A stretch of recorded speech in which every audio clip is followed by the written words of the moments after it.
Hello guys. അപ്പോൾ ഈ നാരങ്ങ പിഴിയുന്നത് നമ്മൾ നറുനീണ്ടി സർബത്ത് ഉണ്ടാക്കാൻ വേണ്ടിയിട്ടല്ല, വയറിളക്കത്തിന്റെ മരുന്നാണ്. തലേ ദിവസം മീൻ കഴിച്ചിരുന്നു. ഇനിയിപ്പോൾ അതിൻ്റെ ആണോ എന്ന് അറിയില്ല, വയറിന് ചെറിയൊരു അസ്കിതയുണ്ട്, ഒരു 7 പ്രാവശ്യത്തോളം പോയിട്ടുണ്ട് കേട്ടോ. അപ്പം നമ്മൾ ഈ കട്ടൻ ചായയിൽ നാരങ്ങ പിഴിഞ്ഞൊഴിച്ച് കുടിക്കില്ലേ, അതാണ് ഉണ്ടാക്കിക്കൊണ്ടിരിക്കുന്നത്.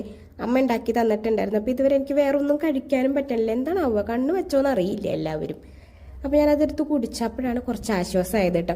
പിന്നെ നമ്മുടെ സൺഡേയിലെ പരിപാടികൾ ഇങ്ങനെയൊക്കെ തന്നെയാണ് കേട്ടോ. പുറത്തേക്ക് ഒന്നും പോണില്ലേ വയറിളക്കായ കാരണം കൊണ്ട്. അപ്പോൾ എന്താണെന്ന് വെച്ച് കഴിഞ്ഞാൽ ആൾക്ക് ഇങ്ങനെ എപ്പോഴും നമ്മൾ കൂടെ വേണം. അത് കാരണം ഒന്നും ഉറങ്ങിയിട്ടൊന്നും ഇല്ല കേട്ടോ. അപ്പോൾ അങ്ങനെ പുറത്തേക്ക് എന്ന് പറഞ്ഞു കഴിഞ്ഞാൽ വീട്ടിലേക്കാണ് പോയത്. അപ്പോഴത്തേക്ക് ആളൊരു സൈഡായിട്ടുണ്ട് കേട്ടോ. കാറ്റടിച്ചപ്പോഴത്തേക്കും കുട്ടി ഉറങ്ങിയിട്ടുണ്ട്. പിന്നെ നമ്മൾ നേരെ കടങ്ങോട് പോയി. അപ്പോൾ കടങ്ങോട് പോയപ്പോഴാണ് വണ്ടി കഴുകാൻ ഓർമ്മ വന്നത്. പിന്നെ ഞാൻ അവിടുന്ന് പുട്ടും പപ്പടം തിന്നിട്ടത് കണ്ടപ്പോൾ എനിക്കൊരു കൊതി. പിന്നെ മീൻ മേടിച്ചു. വീണ്ടും മീൻ തന്നെ മേടിച്ചു. കുറച്ച് ചെമ്മീനും ചൂടയും എണ്ണ ഇട്ടോ മേടിച്ചത്. നത്തോലി ഇല്ല, അതിന് വേണ്ടിട്ട് ഇവിടെ ചൂടാന്ന് പറയാം. അപ്പം ഇങ്ങനെ ചെമ്മീൻ റോസ്റ്റ് ഉണ്ടാക്കിയിട്ടുണ്ട്. അതിൻ്റെ വീഡിയോ വരുന്നതാണ് കേട്ടോ. അപ്പം അത്രയേ ഉള്ളൂ ഇന്നത്തെ വീഡിയോ.